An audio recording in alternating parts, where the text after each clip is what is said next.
Greetings. Continuing, the next question. Can you say something about attention? Answer. Of course. Good time to ask.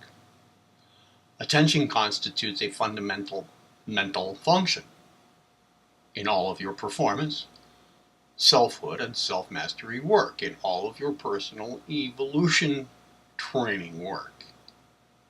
So here I might as well introduce to you one of my simple takes on attention. One that I strongly recommend that you consider practicing. And when I say practicing, I mean it as something to practice, such that through practice you will increasingly get the hang of doing it, and such that you will also work it into a habit through repeated application. Now, this simple take on attention may seem so simple that you may feel like overlooking it due to its simplicity. But I urge you not to be fooled by its appearance of simplicity. It is simple. It is a simple take on attention, but it should not be overlooked by any means. Overlooking it could mean that you will never actually put it to practice. And not putting it to practice, if you do remember me having said this today, but not putting it into practice later on down the road, you may look back and think, maybe I shouldn't have overlooked that. Maybe I should have given that some attention. So I'm urging you to go ahead and not overlook it, but to give it its attention, its due attention. Which brings me to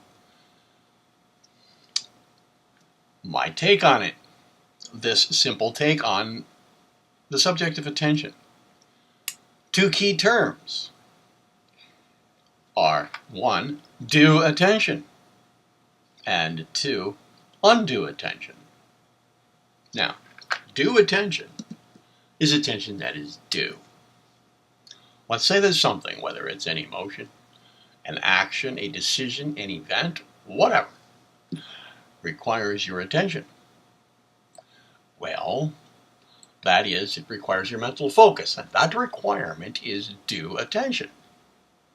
And as long as it remains due, it will be waiting for its due.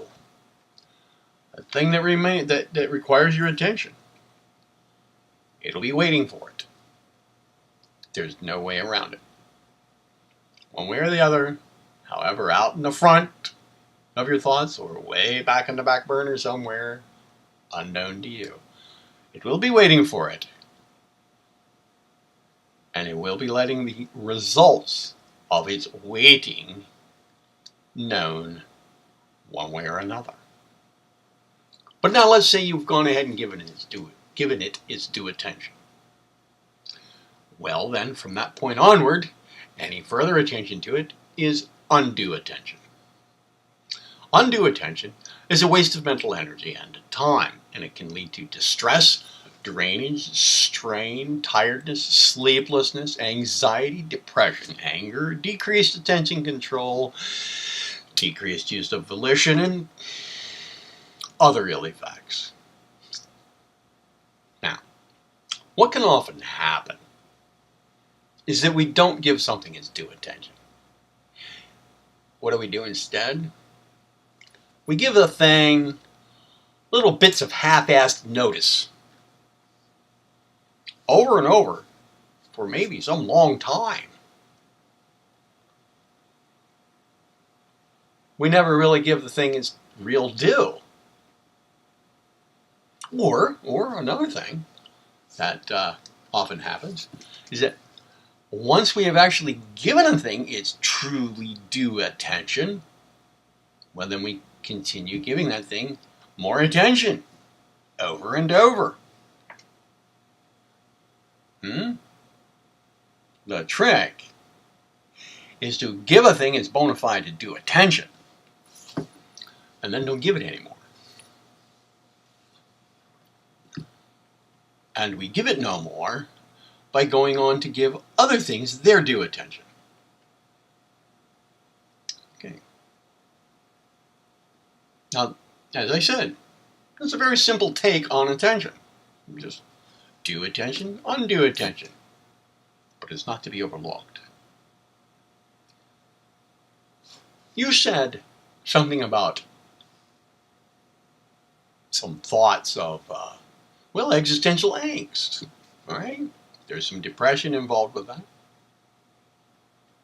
So right now, consider this due and undue attention with respect to the thoughts and emotions that comprise your angst. And any depression that goes with it, there is something that will go with it. Perhaps some of these thoughts and emotions have never even really got their due attention from you. Their bona fide mental focus that's due to them. And therefore, they're still waiting for it. And they're bugging you. Which is part of the angst and coincident depression, right? These thoughts and emotions never got their due attention, never got their real due, and they're still waiting. Kind of right up front. Now, some other thoughts and emotions associated or that comprise your angst and depression perhaps have already got their due attention, perhaps long ago, I don't know. But they're still getting attention. Those that haven't got it are waiting for it, and those that have, but still are, actually have no further requirement on your attention. Some things still require it, and other things it's already done.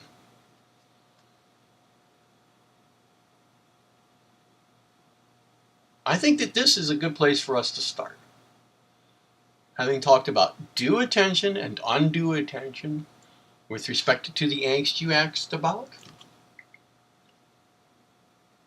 as well as having discussed the absolute, you having given it consideration, and then trusting your subconscious mind to work on it, having strived for any level of feeling whatsoever, any degree, any extent of feeling of your true self in connection with that absolute.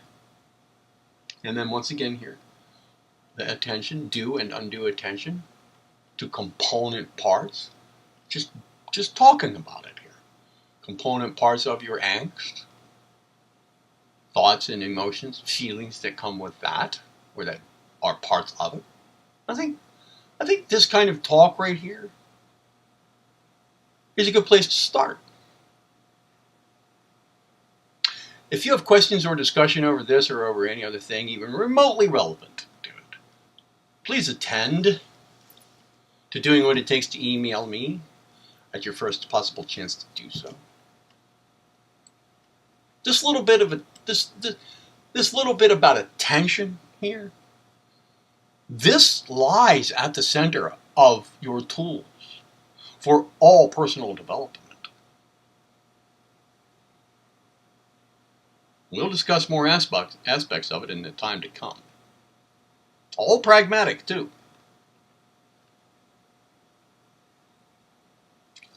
Next question. Can you tell me a bit more about subconscious involvement? My answer, yes indeed. We'll talk much more about it further down the road, but consider for just another moment here this subconscious mind talk. Please realize that we can get our subconscious functions to do a lot of work for us. You no doubt have heard a lot about such affairs. For now, I guess just consider what you've already done in this direction.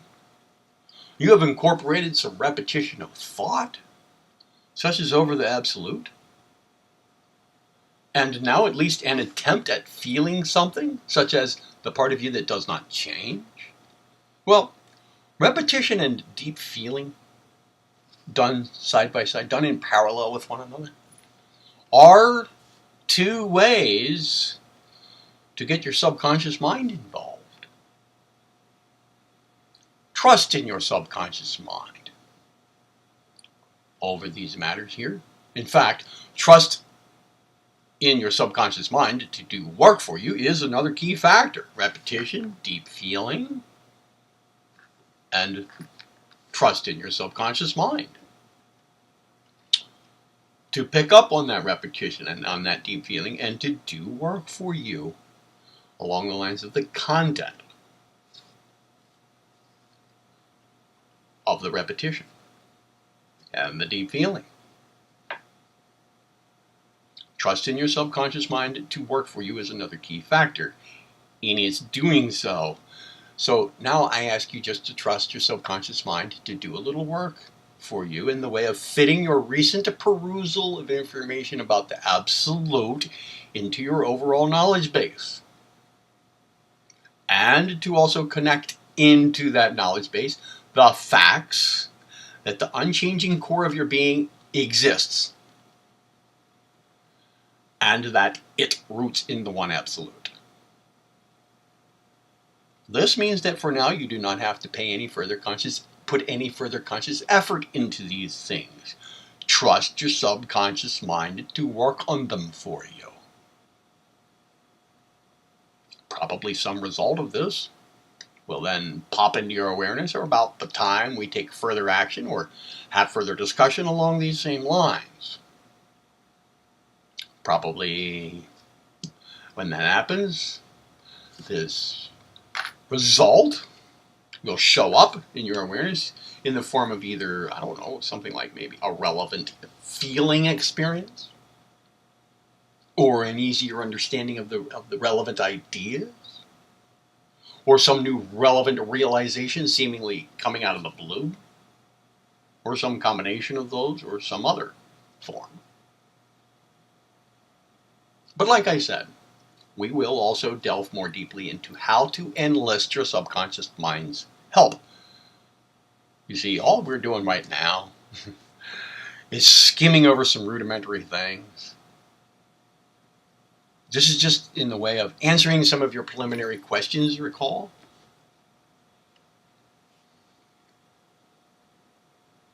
Some basic ideas.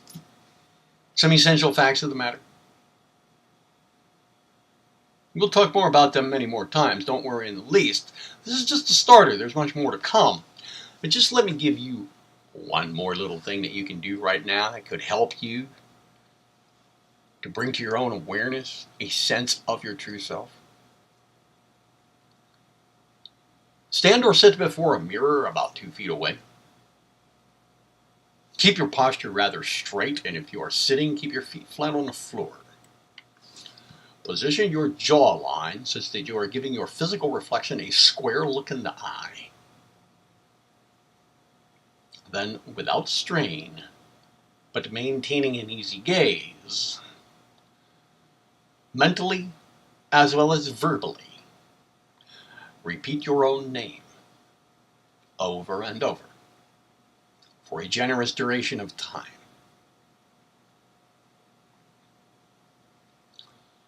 The next question is, what about academic philosophy? And what is epistemology? And do academic philosophy, and perhaps specifically epistemology, have anything to do with this kind of material we're discussing here? We'll answer that question in the next video. Be well.